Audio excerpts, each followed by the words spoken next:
안녕하세요. 의학박사 신동원장입니다.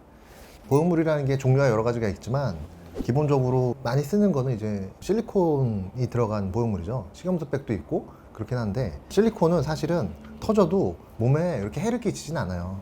실리콘은 독성 물질이 아니에요. 그 몸에서 조직 반응을 일으키질 않기 때문에 옛날에는 액상 실리콘을 필러처럼 가슴에다 주입하고 그런 시절도 있었어요. 번져버리니까 이제 금지가 됐지만 그 코에시브 겔이죠. 코에시브 겔 보형물은 터져도 큰 문제가 없는 경우들이 많이 있는데 근데 터지면 어쨌든 주변에 림프절을 따라서 막 번질 수가 있어요. 그러면 유방암 검사를 할 때 방해가 돼요. 그래서 몸에 해가 없는 뭐 실리콘이다 또는 뭐 식염수백이다 할지라도 터지면 어쨌든 교체를 하는 게 맞거든요. 근데 2000년 전후로 해가지고 쓰였던 보형물들이 있어요. 하이드로겔이라고 포도당이라고 기억하시는 분들도 있고 그냥 생리식염수백이라고 잘못 기억하시는 분들도 있어요. 하이드로는 이제 물이란 뜻이고 하이드로겔은 물을 좋아하는 겔이란 뜻이에요.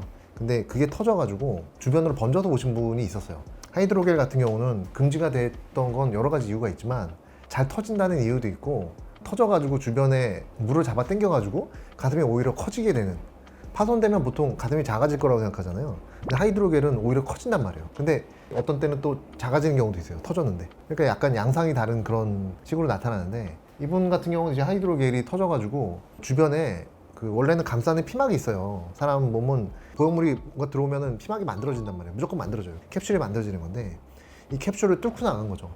그러니까 주변으로 번져버린 거예요. 번져서 또 다른 방이 또 생긴 거예요.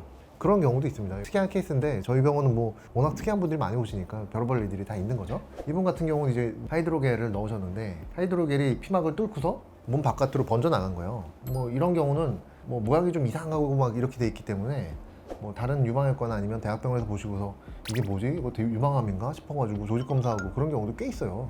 그러니까 정말 이 하이드로겔이라는 걸 잘 모르면 진료가 산으로 갈 수가 있는 거예요. 그러면서 이제 추가적인 수술을 더하고 막 고생할 수가 있는 거죠. 그러니까 뭐든지 전문적으로 하는 데가 좋아요. 시행착오를 이미 겪었기 때문에 좀 빨리빨리 한 번에 될 수 있다는 그런 장점이 있는 거죠. 그래서 이 다른 방이 하나 더 만들어진 거예요. 그걸 내시경으로 이제 본 거고, 그리고 이제 꺼내 보니까 이제 터진 쪽은 색깔이 좀 변해 있고 멀쩡한 쪽은 색깔이 그래도 그냥 봐도 좀 괜찮아 보이죠. 그리고 보니까 이제 터진 부분이 보이더라고요. 그러니까 접혀가지고 오래되고 또 그러니까 마모돼가지고 그렇게 그러겠죠. 하여튼 그래서 보형물은 사실은 괜찮아요. 10년마다 바꾸실 필요도 없어요. 그냥 별로 문제 없으면 그냥 평생 갖고 사시다가 피막이 건강하다면 그냥 100살 되면 오세요. 그러면 제가 부응마취 해가지고 5분 만에 빼드릴 테니까 그 정도로 그냥 피막이 사실 중요해요. 피막이 건강한가 건강하지 않은가. 근데 이런 텍스처 보형물들은 사실 피막이 건강하지가 않아요.